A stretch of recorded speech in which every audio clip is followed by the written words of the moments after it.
Assalamualaikum warahmatullahi wabarakatuh. Sahabat-sahabat, ini ada pertanyaan. Apakah sepakat bercerai dapat dijadikan sebagai alasan perceraian di depan persidangan pengadilan? Maksud pertanyaan ini, ada suami dan istri yang telah sama-sama bersepakat untuk bercerai, kemudian kesepakatan perceraian tersebut dipergunakan untuk pemeriksaan perkara perceraian di depan persidangan. Apakah ini beralasan secara hukum? Mengenai hal ini, penjelasan pasal 39 Undang-Undang Nomor 1 Tahun 74 dan pasal 19 PP Nomor 9 Tahun 1975 telah menentukan 6 alasan perceraian yang kalau kita cermati, dari keenam alasan perceraian tersebut ternyata tidak ada satupun yang menyatakan kesepakatan bercerai merupakan alasan perceraian secara hukum. Jadi, kesepakatan bercerai tidak dapat dipergunakan sebagai alasan dalam perkara perceraian. Keenam alasan perceraian tersebut bersifat alternatif. Jadi, cukup salah satu terpenuhi, maka ini dapat dipergunakan dalam gugatan perceraian. Jadi sifatnya bukan kumulatif, tidak harus semuanya terpenuhi, melainkan sifatnya adalah alternatif, pilihan. Pilih saja salah satu, kalau terpenuhi dan dipandang bisa dibuktikan dalam persidangan, saya kira ini logis dan yuridis, nanti gugatan perceraiannya akan dikabulkan. Khusus alasan perceraian di depan persidangan pengadilan agama, keenam alasan perceraian tadi ditambah 2 sehingga menjadi 8 alasan perceraian.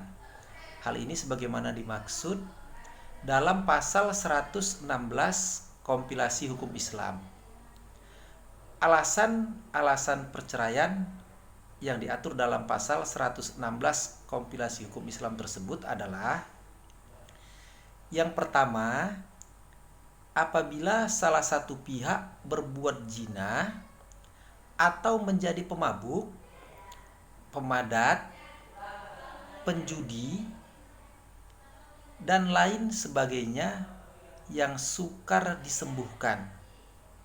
Jadi ini berkaitan dengan perilaku, yaitu zina, mabuk, pemadat, penjudi, dan lain sebagainya yang sukar atau sulit untuk disembuhkan. Yang kedua, apabila salah satu pihak meninggalkan pihak lain selama 2 tahun berturut-turut tanpa izin pihak lain dan tanpa alasan yang sah, atau karena hal lain di luar kemampuannya. Pada intinya, alasan yang kedua ini adalah perbuatan dari salah satu pihak, bisa suami, bisa istri, yang meninggalkan selama 2 tahun berturut-turut tanpa izin. Jadi ya pergi aja gitu. Kalau Bang Toyib kan 3 kali puasa, 3 kali lebaran, gak pulang-pulang, gak ada kabar. Ya ini saya kira sudah memenuhi alasan perceraian sebagaimana dimaksud dalam pasal 116 huruf B. Ya tadi kita sebutkan biar lebih mudah dimengerti, jadi angka 2. Nah, yang ketiga, apabila salah satu pihak mendapat hukuman penjara 5 tahun atau hukuman yang lebih berat setelah perkawinan berlangsung. Jadi alasan yang ketiga ini bukan berpatokan pada hukumannya, melainkan berpatokan kepada ancaman. Sangat banyak perbuatan-perbuatan yang ancamannya 5 tahun atau lebih. Ya minimal 5 tahun sebenarnya kalau dari rumusan pasal ini. Misalnya dalam perkara-perkara narkotika ini kan maksimal hukuman mati nih. Jadi kalaupun putusannya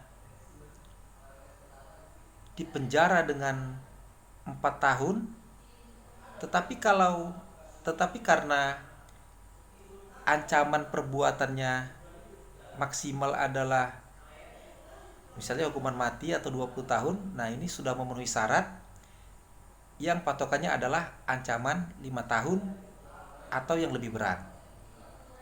Jadi patokannya bukan hukuman, melainkan ancaman. Kemudian syarat alasan yang keempat adalah apabila salah satu pihak melakukan kekejaman atau penganiayaan berat yang membahayakan pihak lain. Ini bersifat perilaku juga, ada kaitan dengan alasan yang pertama tadi, perilakunya adalah penjina, ya berzina kan, pemadat, pemabuk, penjudi. Kalau yang alasan keempat ini penganiayaan atau kekejaman, ya tentu kepada pasangan hidupnya. Kalau suami melakukan kekejaman atau penganiayaan kepada istri atau sebaliknya. Kemudian alasan yang kelima, apabila salah satu pihak mendapat cacat badan atau penyakit dengan akibat tidak dapat menjalankan kewajiban sebagai suami atau sebagai istri. Jadi ada cacat badan atau penyakit yang keadaan tersebut mengakibatkan terhalang, tidak dapat menjalankan kewajiban sebagai suami atau sebagai istri. Ini dapat dijadikan sebagai alasan perceraian. Harap diingat, sifatnya adalah alternatif, bukan kumulatif. Nah, terakhir, alasan keenam adalah apabila antara suami dan istri terus-menerus terjadi perselisihan dan pertengkaran dan tidak ada harapan akan hidup rukun lagi dalam rumah tangga. Alasan yang keenam ini yang kalau kita cermati di lapangan, ini yang paling banyak dijadikan sebagai alasan perceraian. Ya, perselisihan dan pertengkaran yang terjadi terus-menerus.